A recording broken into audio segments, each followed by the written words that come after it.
I'm here with Rollie Geiger, head track and field coach of NC State.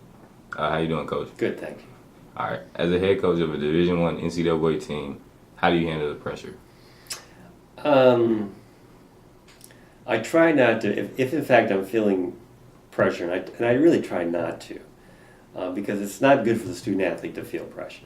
So if they feel that I'm stressed at a competition, then that carries over to your student athletes. So, I think you can minimize the amount of pressure by being organized, by working hard, trying to do the right things.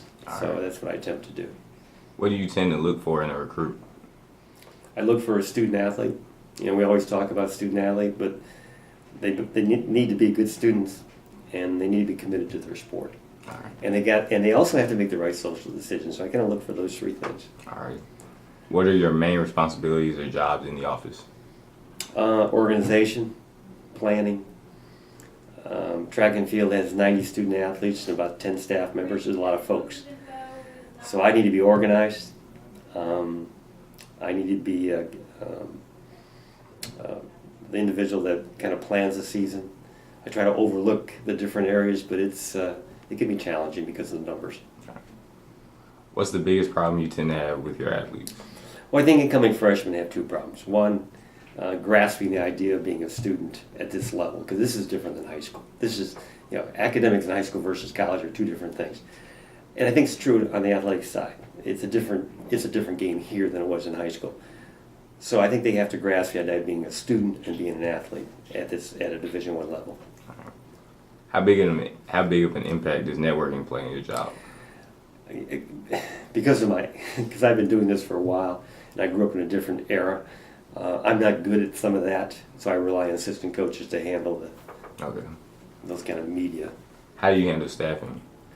I look for someone that has knowledge of the sport, that's committed, and it has a connection to the student athlete. There has to be, there's different ways to coach individuals, but there has to be a connection to that athlete where that student athlete really believes in the program.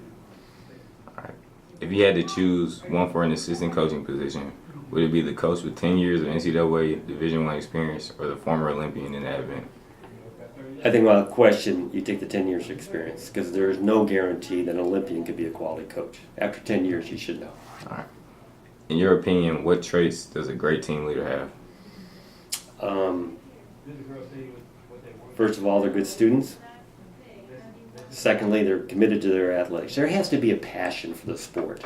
So if a team leader is doing everything they need to do academically, and they have a passion for what they're doing on the track, that carries over to the other members on the team. Out of all of your coaching experience over the years, what's the most interesting thing you've learned? There's no substitute for hard work, both from the coach and the athlete. And there's no substitute for hard work and commitment. How long have you been head coach of the Wolfpack? Head coach, I've been here since 1979. I was an assistant initially, and I've been the head coach in cross country since 81 and track and field since 83. How often do you have to deal with egos in the locker room? It's an interesting question, and I think, because gender-wise that can be different. But you would hope that every team member, and track and field has different disciplines. You have the sprints, you have the jumps, you have the throws, you have the vertical jumps or horizontal jumps, and you would hope that entire group is on the same page as a team, not just in a particular area. How much control do you have over aspects such as your athletes' workouts in the weight room or tasks in the training room? As a head coach, I trust the assistant coaches to be head coaches in their areas. So I monitor, but I trust what they're doing. So if they believe in a system, that's the system we're going to use. And I just kind of look over it, and the same thing to be true in the weight room. I trust the coaches in their areas to be the head coach in that area. Is handling team budget a big part of your job? Yes. When you're moving 90 folks to 100, it can be expensive. And then a day we have a bottom line and a budget. And so that's one of the main responsibilities I have is staying within the budget. How close is your relationship to other head coaches such as UNC and Duke? Again, because I've been here so long, I respect what they're doing at other universities because I know the commitment. And if in fact, if someone has success, I'll be one of the first coaches to congratulate another coach. And I particularly like to congratulate the athlete. This weekend, the Carolina multi-eventer scored indoors. I sought him out and said congratulations. I think that's important for coaches to do, to recognize what other programs are doing.